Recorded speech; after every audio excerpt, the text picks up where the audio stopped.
கவிதா யாருமா? ஆ, உள்ள வாங்க. Good morning doctor. Good morning. உட்காருங்க. என் பேரு கவிதா. நான் உங்களை ஒரு முக்கியமான விஷயமா பார்க்க வந்திருக்கேன். நான் இப்போ ஒரு 3 மாசம் கன்சீவா இருக்கேன். கங்க்ராச்சுலேஷன்ஸ். சொல்லுங்க. ஆல்ரெடி எனக்கு ஒரு குழந்தை இருக்கு டாக்டர். இந்த எக்கனாமிக் சிச்சுவேஷன்ல என்னால இன்னொரு குழந்தையை வளர்க்கவே முடியாது டாக்டர். அதனால நான் அபார்ஷன் பண்ணலான்னு இருக்கேன். ஓகே. அதுக்கு உங்களை தான் டாக்டர் நம்பி வந்திருக்கேன். நீங்க தான் எனக்கு ஹெல்ப் பண்ணணும். உன் கூட யாராவது வந்திருக்காங்களாமா? தனியா தான் வந்திருக்கேன்.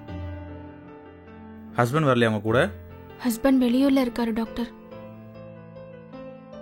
இந்த விஷயம் ஹஸ்பண்ட் தெரியுமா? 2 பேரும் சேர்ந்து பேசி முடிவெடுத்து தான் இங்க வந்திருக்கேன். பார்த்தா படிச்ச பொண்ணு மாதிரி இருக்க. முன்னாடியே யோசிச்சிருக்கலாம்ல. இன்னைக்கு இருக்க லேட்டஸ்ட் மெடிசன்ஸில் எவ்வளவோ ப்ரிவென்ஷன் மெத்தட்ஸ் இருக்குது. பில்ஸ் இருக்குது, காப்பர் டீ, காண்டம், இவ்வளோ பாதுகாப்பான வழிமுறைகள் இருக்குது. இதில் ஏதாவது ஒன்று யூஸ் பண்ணியிருக்கலாமே. Sorry doctor. 3 மாதம் முன்னாடி வரைக்கும் தாம்மா அது ஃபீட்டஸ். 3 மாதம் ஆயிட்டா அதுவும் ஒரு குழந்தை தான். இதை அபார்ட் பண்ணுறது கொலைக்கு சமம். இதை நாங்கள் பண்ண மாட்டோம். ப்ளீஸ் டாக்டர், என் நிலைமையை புரிஞ்சுக்கோங்க. இதை விட்டா எனக்கு வேற வழி இல்லை டாக்டர். நீங்க தான் ஒரு முடிவை சொல்லணும். உனக்கு ஒரு குழந்தை தானே வேணும்? நீ ஒன்று பண்ணு. உன் வயிற்றில் வளர்கிற குழந்தைய அபார்ட் பண்ணி நான் கொலைகாரன் ஆகிறத விட உன் கையில் இருக்க குழந்தைய கொண்டுட்டு வயிற்றில் இருக்க குழந்தைய பெற்றுக்கோ. உனக்கு தேவை ஒரு குழந்தை தானே.